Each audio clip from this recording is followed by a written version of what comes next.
সবাইকে স্বাগত জানাচ্ছি বিডি ভিউজে। আপনাদের সাথে আছি আমি সুস্মিতা দাস। লেবাননের সামনে এখন কঠিন সিদ্ধান্ত। ফেব্রুয়ারিতে সেখানে নতুন সরকার গঠিত হয়েছে। ইসরায়েলের সাথে অস্ত্রবিরতির পর গঠিত হয়েছে এই সরকার। এরপর থেকে পশ্চিমা বিশ্ব, বিশেষ করে যুক্তরাষ্ট্রের চাপের মুখে আছে লেবানন।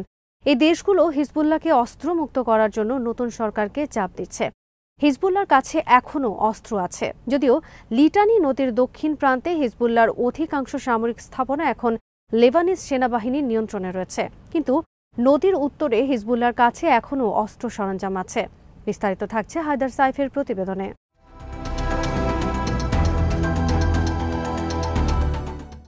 হিজবুল্লাহ সম্প্রতি অস্ত্র নিয়ে আলোচনার ব্যাপারে উদারতা দেখিয়েছে।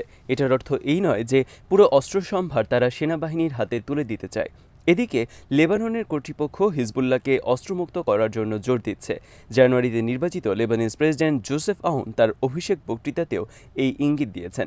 তিনি বলেছেন, অস্ত্র রাখার একমাত্র অধিকার রাষ্ট্রের। এটা তিনি নিশ্চিত করার চেষ্টা করবেন।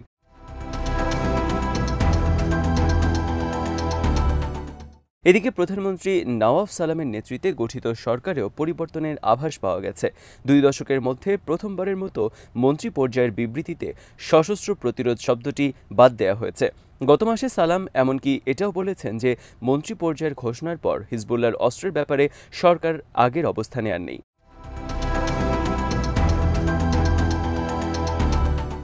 অস্ত্রবিরতির পর হিজবুল্লাহকে অস্ত্রমুক্ত করার আলোচনা আগের তুলনায় বেড়েছে। ইসরায়েলের সাথে বছর খানিকের যুদ্ধ হিজবুল্লাহকে দুর্বল করে ফেলেছে। 2023 সালের অক্টোবরে সীমান্ত সংঘাত দিয়ে এই লড়াই শুরু হয়েছিল। 2024 সেপ্টেম্বরে এটা পূর্ণ যুদ্ধে রূপ নেয়। এপ্রিলে মার্কিন দূত মর্গান ওর্তাগুস লেবানন সফর করেন। এই সফরের পর আলোচনা আরও জরুরি হয়ে ওঠে। তিনি বারবার হিজবুল্লাহকে অস্ত্র ত্যাগের কথা বলতে থাকেন।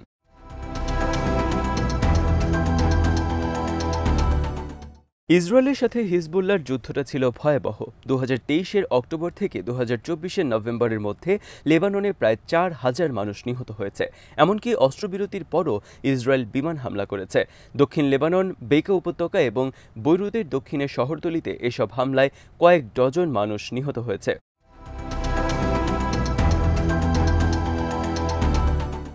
হিজবুল্লাহকে অস্ত্রমুক্ত করা সহজ নয়। যুদ্ধে তারা বহু কিছু হারিয়েছে। তাদের আজকের যে পরিচয়, এর একটি বড় অংশ হল তাদের এই অস্ত্র ভাণ্ডার।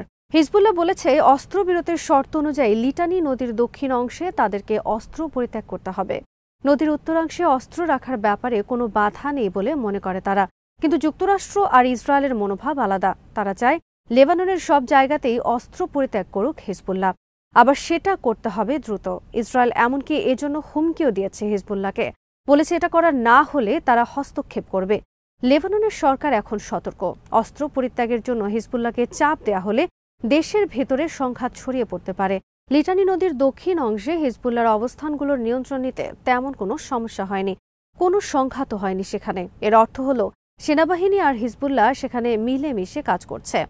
কিন্তু নদীর উত্তরাংশে এই ধরনের পদক্ষেপ নিতে গেলে পরিস্থিতি স্বাভাবিক নাও থাকতে পারে, কারণ অস্ত্র রাখার ব্যাপারে হিজবুল্লাহ সেখানে এখন পর্যন্ত বদ্ধপরিকর।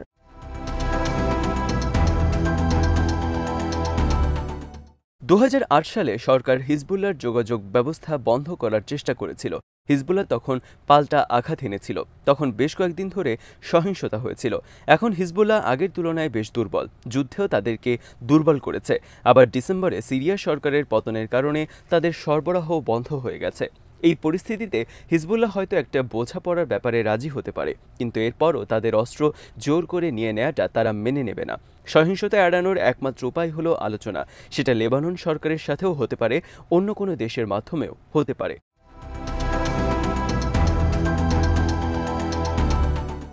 লেবাননের সরকার একটা সমস্যায় আটকা পড়েছে। তারা ইসরায়েলের সাথে যুদ্ধে জড়াতে চায় না, আবার দেশের ভিতরেও তারা সংঘাত এড়াতে চায়। আশার্ক আল আসওয়াদ পত্রিকা সম্প্রতি একটি রিপোর্ট প্রকাশ করেছে।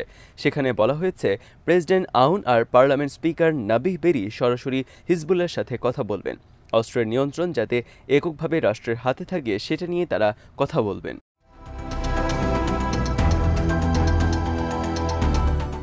বৈরুতের আমেরিকান ইউনিভার্সিটিতে রাষ্ট্রবিজ্ঞানের অধ্যাপক হিসেবে কাজ করছেন হিলাল খাসান।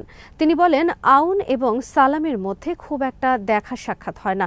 হিজবুল্লাহকে অস্ত্রমুক্ত করার ব্যাপারে সালাম শক্ত চাপ দেওয়ার পক্ষে। অন্যদিকে আউন অনেক বেশি সতর্ক। তিনি জানেন হিজবুল্লাহকে চাপ দেওয়া হলে লেবানন সংঘাতে জড়িয়ে পড়বে। এই সংঘাত নিয়ন্ত্রণ করা কঠিন হবে। সমস্যা সমাধানের জন্য শান্তিপূর্ণ আলোচনাকে প্রাধান্য দিচ্ছেন আউন।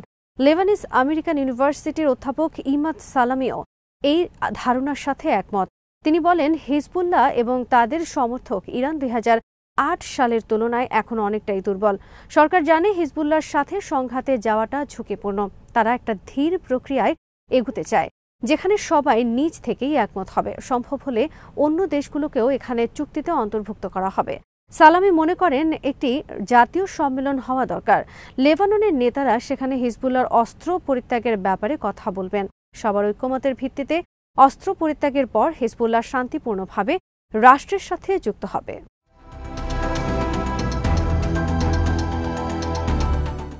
খাসান বলেন, লেবানিজ সেনাবাহিনী হিজবুল্লাহর সাথে লড়াইয়ে জড়াবে না। লেবাননের ভিতরে কোনো গ্রুপের পক্ষে বা বিপক্ষে অবস্থান নেয়ার জন্য সেনাবাহিনী গঠন করা হয়নি। তিনি মনে করেন সেনাবাহিনী যে কোনো উপায়ে হিজবুল্লাহর সাথে সংঘাত এড়াতে চাইবে।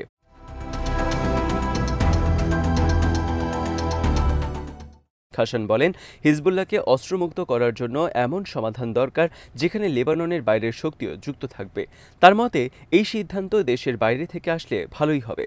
যুক্তরাষ্ট্র আর ইরান সম্প্রতি পারমাণবিক কর্মসূচি নিয়ে ওমানে আলোচনা শুরু করেছে।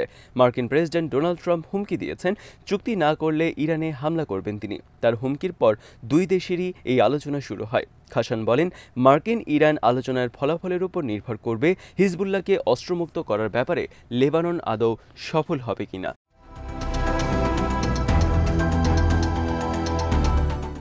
সালামিও এই বিষয়ে একমত। তিনি বলেন, লেবাননের সরকার অপেক্ষা করছে। তারা আশা করছে যুক্তরাষ্ট্র আর ইরান একটা চুক্তিতে পৌঁছাবে। হিজবুল্লাহর অস্ত্র ত্যাগের বিষয়টিও এই চুক্তিতে থাকবে। সাম্প্রতিক বিভিন্ন প্রতিবেদনে ইঙ্গিত দেওয়া হয়েছে যে ইরান হয়তো ইয়েমেনে তাদের মিত্রদের সাথে আগের সেই যোগাযোগ আর রাখছে না। মার্কিন হামলা এড়ানোর জন্য তারা নিজেদের বাহিনীকে সরিয়ে নিচ্ছে। খাসান মনে করেন, যুক্তরাষ্ট্রের সাথে ঝামেলা এড়ানোর জন্য ইরান হয়তো হিজবুল্লাহকে অস্ত্র পরিত্যাগের জন্য রাজি করাতে পারবে। সালামি বলেন, ইরান যদি ইয়েমেন থেকে নিজেদের গুটিয়ে নিয়ে থাকে তাহলে সম্ভাবনা আছে যে হিজবুল্লাহর ব্যাপারেও তারা একই পদক্ষেপ নেবে।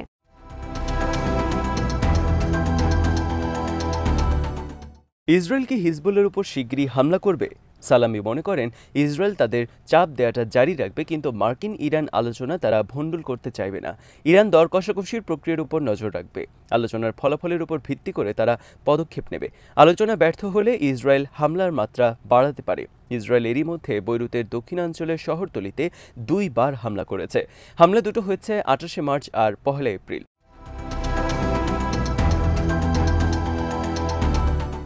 খাসান বলেন, হিজবুল্লাহর সাথে লেবাননে সরকারের আলোচনার উপর নির্ভর করবে পরিস্থিতির অবনতি হবে কিনা। মার্কিন ইরান দর কষাকষি এই আলোচনার উপর প্রভাব ফেলতে পারে।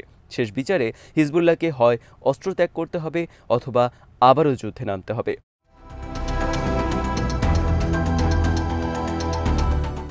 লেবানন একটা কঠিন পরিস্থিতির ভেতর দিয়ে যাচ্ছে। সরকারকে এখন অবশ্যই দুই দিকের চাপের মধ্যে ভারসাম্য রক্ষা করতে হবে। একদিকে রয়েছে যুক্তরাষ্ট্র আর ইসরায়েলের চাপ, অন্যদিকে রয়েছে দেশের ভেতরে সংঘাতে জড়িয়ে পড়ার ঝুঁকি।